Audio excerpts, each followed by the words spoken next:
नमस्कार दर्शकों। प्राणकोट का नरसंहार किसे याद नहीं है। 26 लोगों को निर्मम हत्या कर दी गई थी। आतंकवाद का जमाना था। तब से पलायन करके तलवाड़ा में रहने वाले विस्थापित आज तक संघर्ष कर रहे हैं कि उनको इंसाफ मिले, और अभी तक उनको इंसाफ नहीं मिल पाया। वो भी चाहते हैं कि जिस तरीके से कश्मीरी विस्थापित पंडितों को इंसाफ मिल रहा है, वैसे ही तलवाड़ा के विस्थापितों को भी इंसाफ मिले। जगदेव जी भुक्तभोगी हैं। जगदेव जी से पहले जानना चाहेंगे। जगदेव जी, आपका स्वागत है। जगदेव जी, क्या लगता है कि सरकार आपके साथ इंसाफ क्यों नहीं कर रही है? हमें इस चीज का कोई पता नहीं है सर। हम जो सरकारें बनती गई, आती गई, जाती गई, लेकिन अफसोस की बात यह है कि हमें भी कोई, पहले तो प्रोफेसर भीम सिंह जी थे, उन्होंने सुप्रीम कोर्ट तक, हाई कोर्ट से लेकर सुप्रीम कोर्ट तक लड़ाई लड़ी, लेकिन हमारी आवाज सुनने वाला कोई नहीं है। जो 2299 परिवार का केस जो लड़ा है, प्रोफेसर भीम सिंह जी ने लड़ा था, और 2299 परिवार में से 642 परिवार जो है वो रजिस्टर एडमिनिस्ट्रेशन की तरफ से 642 रजिस्टर किए गए हैं। लेकिन उसमें भी ऐसा है कि हमारा जो राशन 2015 का जो रुका हुआ है, 2900 क्वांटल आटा जो है ये बनाया था डीसी शाहिद इकबाल चौधरी रियासी में थे, उन्होंने कि 2900 क्वांटल आटा आपका ये पेंडिंग है, लेकिन उसमें पेंडेंसी बढ़ती गई और आज भी 6 महीने से जो है राशन में कुछ नहीं मिल रहा है तलवाड़ा विस्थापितों जिनको दिया गया है। तो हमें इस चीज का अफसोस आता है कि अगर गवर्नमेंट कश्मीरी माइग्रेंटों को अगर उनके साथ जो है इंसाफ कर रही है, उनके बच्चों को नौकरियां दी गई, हमें बच्चे जहां पढ़ाए लिखाए तैयार किए, लेकिन उनको नौकरियां कहीं भी नहीं मिलती है। इधर हमें दिहाड़ी मजदूरी करके उनका जो पढ़ाने लिखाने का काम किया, लेकिन नौकरी नहीं मिलती है। फिर जो परिवार हमारे एक परिवार से दो के बजाय 3 परिवार हैं, उनके बच्चे हैं, उनको जो है नॉन माइग्रेंट लिखती है, और उन बच्चों का क्या होगा जो हमारे बेटे हैं, बेटियां हैं। और फिर उसमें ऐसा है कि जो बेटी हम शादीशुदा करके दे देते हैं, उसका राशन कट जाता है। जो बाहर से हम शादीशुदा करके लाते हैं, उसका नाम वहां रजिस्टर नहीं होता है। जी, अनीता जी, आपसे जानना चाहूंगा कि भीम सिंह के निधन के बाद क्या आपको लगता है कि इनके सिर से साया उठ गया है? इनके सिर पे जो एक हाथ था कानून का, वो उठ गया है? क्या पैंथर्स पार्टी अभी भी इनके साथ संघर्षरत रहेगी? पैंथर्स पार्टी तो जब तक है तब तक संघर्षरत रहेगी, इनके साथ कभी पीछे नहीं हटेगी। इनके साथ क्या है कि इसके अलावा भी कहीं भी जरूरत पड़ेगी तो पैंथर्स पार्टी हमेशा शाना बजाना सबके साथ रहेगी। इनके साथ तो है ही।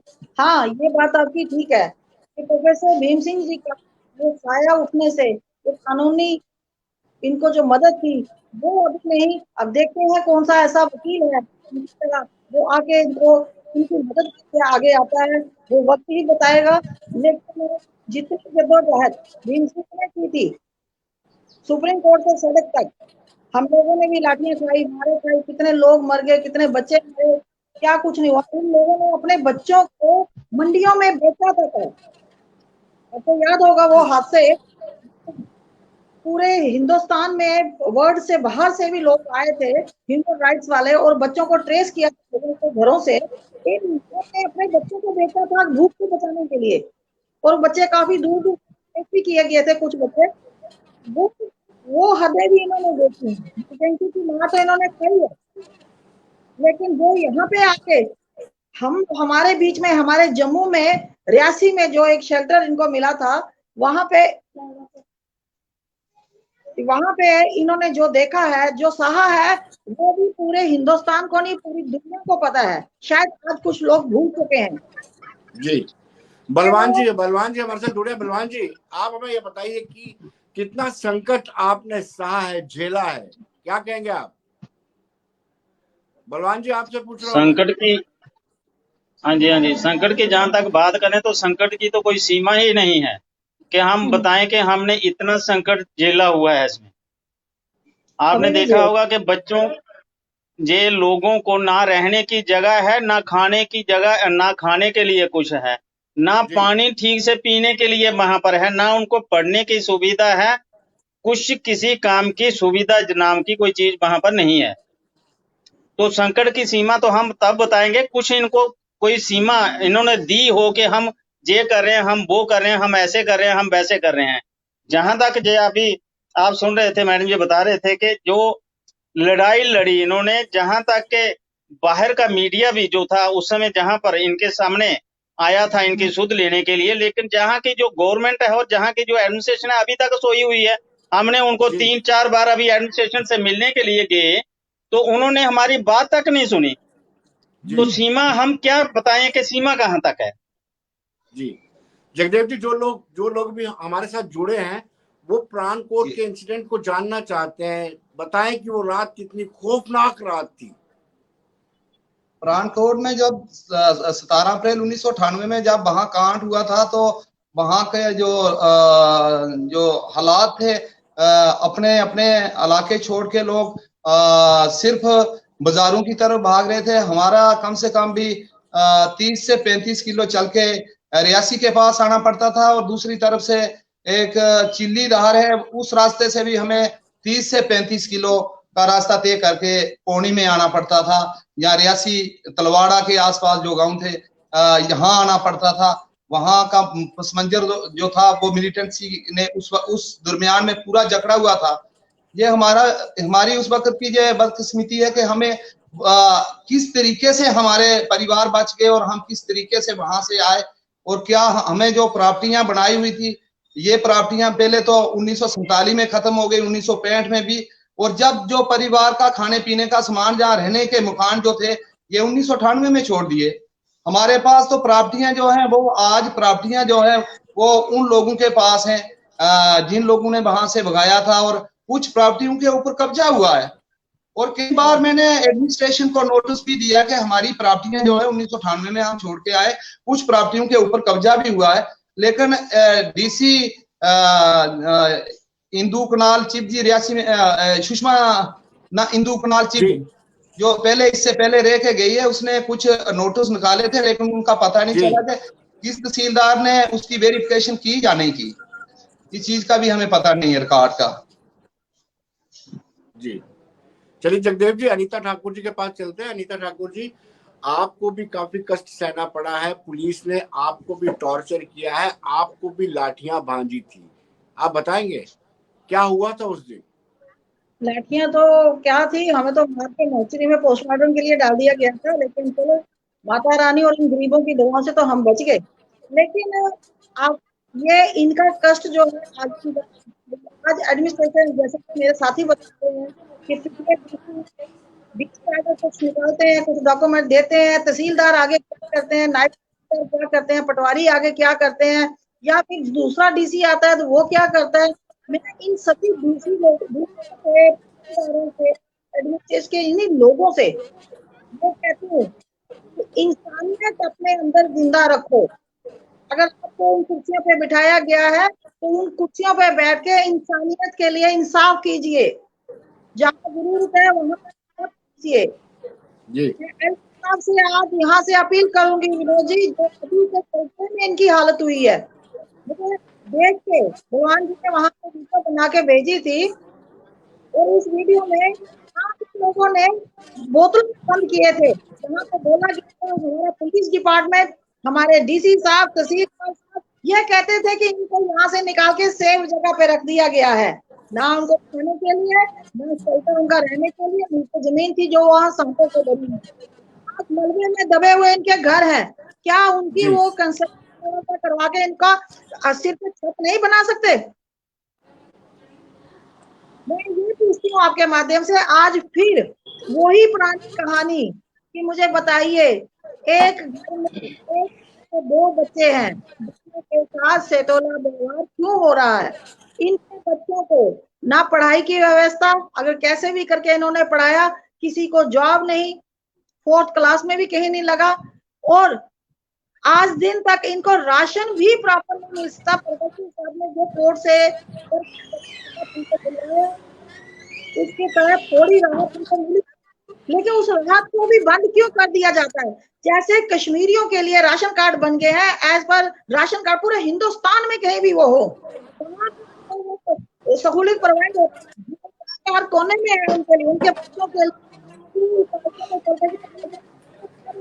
इनके बच्चों के लिए यहाँ भी कुछ नहीं है, खाने को कुछ नहीं है, रहने के लिए सिर पे छत नहीं है। ऐसा व्यवहार क्यों? मैं पूछती हूँ आपके माध्यम से। मैडम डीसी जो है, पहले वाली तो चले गए करके काम, तो मैडम रघवाल जो है, मैं इनसे हाथ जोड़ के अपील करती हूँ, मैडम प्लीज बाहर आइए, जाइए इनके बीच में, इनकी सुध लीजिए और इनका इंसाफ जो आप कर सकते हो वो आप कीजिए। खुदा को, उस रब को, उस भगवान को आपने भी हिसाब देना है, इनके साथ बेइंसाफी मत कीजिए। और दूसरा, मैं एलपी को कहूंगी, आप फोन टूर कर रहे हो, जगह जगह जा रहे हो, लेकिन सब जगह गए हो, पुंछ में गए हो, भद्रवा हर जगह जाते हो, प्लीज आप सब जोड़ के एक बार आप वहां भी जाइए, अपनी आंखों से इनका मंजर आज भी देख लीजिए और इनके पास बैठ के।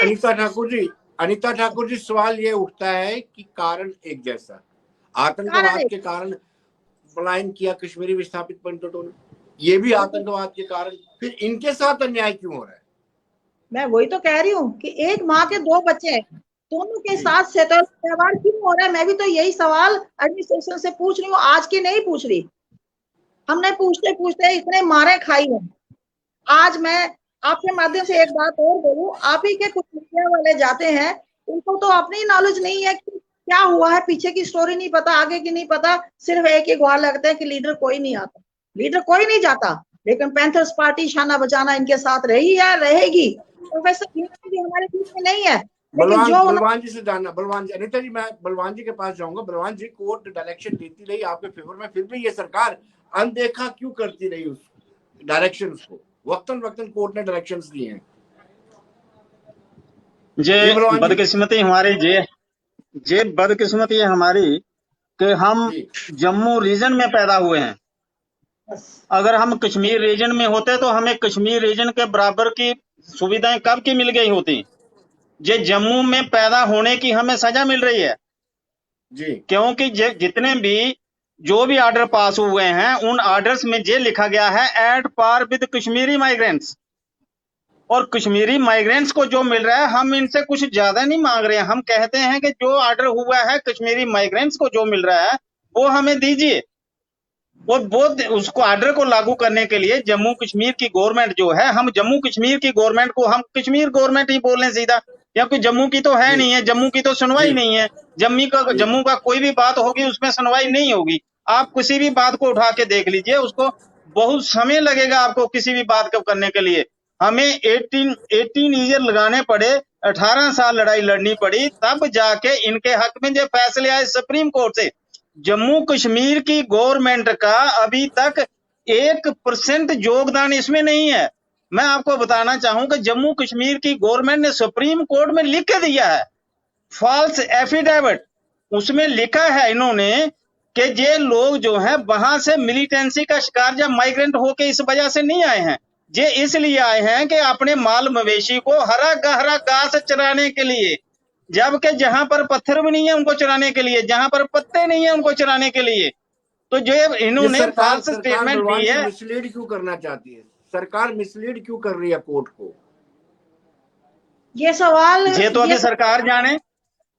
ये सवाल सरकार जी साहब, अभी तो एलजी की गवर्नमेंट है, यहाँ जो बीजेपी के यहाँ करता आता है उनसे पूछिए प्लीज, शायद उनसे गुहार आप भी लगाएंगे तो कुछ इनको मिल जाए। जम्मू कश्मीर गवर्नमेंट जो है, ये अपने जम्मू कश्मीर गवर्नमेंट जो है, ये पहले तो 370 के तहत, अब ड्यूटी के तहत ये अपने आप को सुप्रीम कोर्ट से ऊपर मानती है। अभी हमसे इनकी बात हुई जब, तो हमने इनसे कहा कि हमें कुछ नहीं चाहिए, आप सिर्फ सुप्रीम कोर्ट के ऑर्डर को लागू कर दो। ये कहते हैं नहीं जी, जब एडमिनिस्ट्रेशन से मिले तो ये कहते हैं नहीं जी गवर्नमेंट फैसला करेगी। अब जहां पर इलेक्टेड गवर्नमेंट तो है नहीं है, जहां पर डायरेक्ट सेंटर की गवर्नमेंट है, तो सेंटर की गवर्नमेंट भी इसको मानने के लिए तैयार नहीं है, क्योंकि जो जम्मू रीजन के लोग हैं, मुझे तो यही आता है कि इनको जो गवर्नमेंट चाहे वो सेंटर की है और चाहे वो जम्मू की है, जम्मू कश्मीर की है, इनको जम्मू के लोगों से बहुत नफरत है, क्योंकि जम्मू के लोग प्रो इंडिया हैं। ये हमेशा भारत माता की जय बोलते हैं, ये कभी पाकिस्तान जिंदाबाद नहीं बोलेंगे। इनको काट दो। ये जितने माइग्रेंट्स के हुए हैं, जितने दुख के शिकार हुए हैं, इनको मिलिटेंटों ने गोलियां मारी हैं, वहां से निकल के आए हैं, जहां पर एडमिनिस्ट्रेशन इनको एक्सेप्ट नहीं कर रही है, इसके बावजूद आप अनीता इनको गोली अनीता तक जी मार दीजिए, कभी जब अनीता जी पाकिस्तान जिंदाबाद नहीं क्या आखेंगे। अनीता जी क्या नेशनलिस्ट होने का खामियाजा इनको भुगतना पड़ रहा है कि बिल्कुल ठीक राष्ट्रवादी लोग है, तिरंगा उठाते हैं, जय भारत है माता जवाब। की जय बोलते हैं। ये नेशनलिस्ट होने का ही तो खामियाजा है कि ये आज भी जिन इलाकों में रहने वाले हैं, आज भी तिरंगा लेके हिंदुस्तान जिंदाबाद ही बोलते हैं। भुखमरी के बीच में इनके बच्चे, आपने देखा था, सुना था किस तरह से कोई माँ अपने बच्चे को किसी के आगे बेच सकती है, तो मुझे इससे बड़ा दर्द और क्या होगा। माँ भूखी मर जाएगी, धूप बर्दाश्त करेगी, सर्दी बर्दाश्त करेगी, लेकिन अपने बच्चे को अपने से दूर नहीं करती।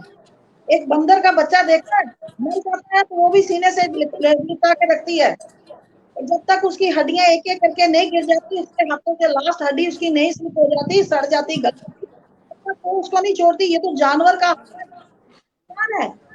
इन्होंने हिंदुस्तान के कोने कोने में इनके लोगों ने बच्चों को खरीदा है। हुई थी, मंडियां लगी थी इनके बच्चों की, जहाँ हिंदुस्तान से ह्यूमन राइट, हिंदुस्तान भर से नहीं पूरी दुनिया ह्यूमन राइट्स के लोग यहाँ पे आए थे। पूरा मीडिया बाहर हिंदुस्तान से, पूरा वर्ल्ड से आया था यहाँ पे, लोगों बच्चों को ट्रेस किया गया था। इससे बड़ा जुल्म सरकारें नहीं जागी। हिंदुस्तान की आयन को ये लोग नहीं मानते, सेटले व्यवहार करते हैं। जी मुझे समझ आती इनकी इंसानियत कुर्सी में मैं इनके इलाकों के जो लोग मंत्री बने हुए थे उनसे भी उन्होंने अपना अपना एरिया के वाइज भी किया, कभी सुध नहीं ली, लेकिन पैंथर्स पार्टी के साथ रही, आज भी के साथ है। प्रोफेसर तो नहीं है हमारे बीच में, लेकिन उनके सिखाए हुए ये सिपाही आज भी मरने मिटने के लिए उनके लिए तैयार है। चलिए बलवान लेकिन सिंह जी, आप हमें बताइए कि आप क्या चाहते हैं कि आपके बच्चों को भी रोजगार दिया जाए जैसे कश्मीरी विस्थापित पंडितों को दिया जा रहा है? बलवान सिंह जी, पर कश्मीरी माइग्रेंट, ये सुप्रीम कोर्ट ने भी फैसले में लिखा है, एज पर कश्मीरी माइग्रेंट। हम कश्मीरी माइग्रेंट्स के खिलाफ नहीं है, वो भी सफरर है, ये भी सफरर है। मिलिटेंसी का शिकार वो है, मिलिटेंसी का शिकार ये है। अनीता जी, मैं लेकिन बलवान सिंह जी से पूछना चाहूंगा, बलवान सिंह जी क्या चाहते हैं आप, किस तरह की फैसिलिटीज और चाहते हैं जो कश्मीरी पंडितों को मिल रही है वो आपको नहीं मिल रही? इनको तो मिली नहीं, हमें मिल नहीं रही है, तो तभी हम लड़ाई लड़ रहे हैं, तभी हम आज भी धरने पर बैठे हुए हैं, हमारी हंगर स्ट्राइक चल रही है।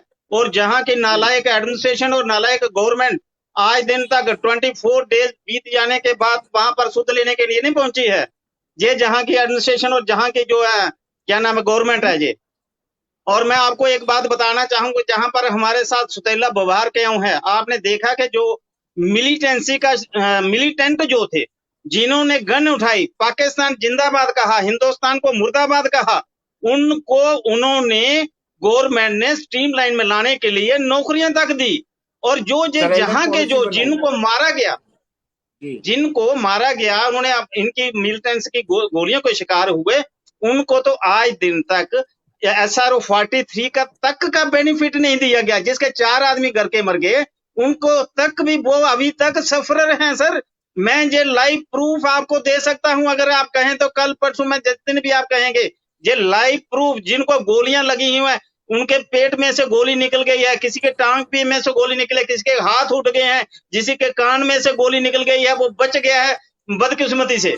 तो गवर्नमेंट उनकी आज दिन तक सुध लेने के लिए तैयार नहीं है। ये जम्मू कश्मीर और सेंटर की गवर्नमेंट जो जिसके लिए हमने उम्मीद की थी कि बीजेपी गवर्नमेंट आएगी तो हमें इंसाफ मिलेगा, आज बीजेपी की गवर्नमेंट में जितना हम सफर कर रहे हैं, इतना हमने कांग्रेस, NC, PDP गवर्नमेंट में नहीं किया है। ये हमारी बदकिस्मती है कि जो जिससे हमने बहुत उम्मीदें लगाई थी, उनके टाइम में हम ज्यादा सफर हैं।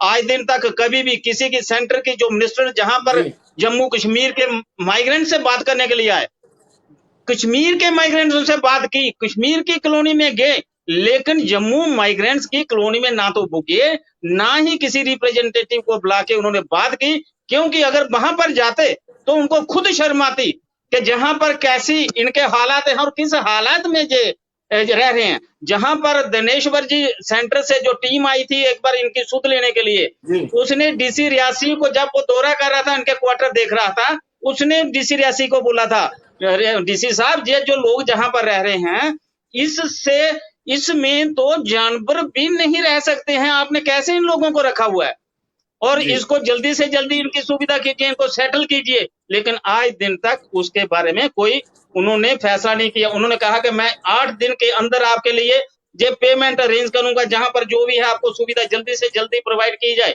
लेकिन आज दिन तक कुछ नहीं हुआ उसके बारे में। चलिए ये बलवान इनकी जी, बदकिस्मती। आपने आखिरी सवाल अनीता ठाकुर से। नेताजी, आप क्या जी। चाहते हैं कि आप एतबार किया जाए, जो कश्मीरी विस्थापितों को मिल रहा है वो तलवाड़ा के विस्थापितों को दिया जाए? बिल्कुल, एज पर कश्मीरी माइग्रेंट इनको भी वही सब कुछ मिलना चाहिए, वही सहूलियत मिलनी चाहिए। मैं तो ये अपील करती हूँ, हमारे जितेंद्र जी हैं, क्योंकि उधमपुर हल्के के भी लोग हैं, इसी तरह से जो हमारे MP जुगल जी हैं, उस इलाके के भी लोग हैं, भद्रवा किश्तवाड़ के लोग भी उस इलाके से भी लोग हैं। सभी जितने भी उन इलाकों से को रिप्रेजेंट करते हैं, MP जो सेंट्रल में अभी भी बैठे होंगे, मैं सबसे यही कहूंगी, प्लीज आइए, इनके पास भी जाइए, इनकी सुध लीजिए। मोदी साहब, मैं सोच रही थी कि कुछ दिनों से कि आप बाहर निकल के अपना एक डेलीगेट बनाया जाए, यहाँ से डेलीगेशन लेके दिल्ली में मैं मिलूं जाते वहाँ पे कि आज आप प्राइम मिनिस्टर है, आपके पास मैं आ रही हूँ और दिखा रही हूँ ये, तो प्लीज एक दिन आइए, आप विजिट कीजिए वहाँ पे, ताकि देखिए इनकी हालात। वो पार्टी एक अलग चीज है, इंसानी तौर पर इंसानियत को इनको इनकी हालत देख के तो इंसानियत भी शर्मसार हो जाती है। सबसे बड़ा मैं बार बार कहती हूँ, भूख जी बर्दाश्त हो जाएगी, जी प्यास बर्दाश्त हो जाएगी, सर्दी जी गर्मी बर्दाश्त हो जाएगी, लेकिन ये बर्दाश्त नहीं होता। कोई माँ अपनी चलिए कोस बच्चा।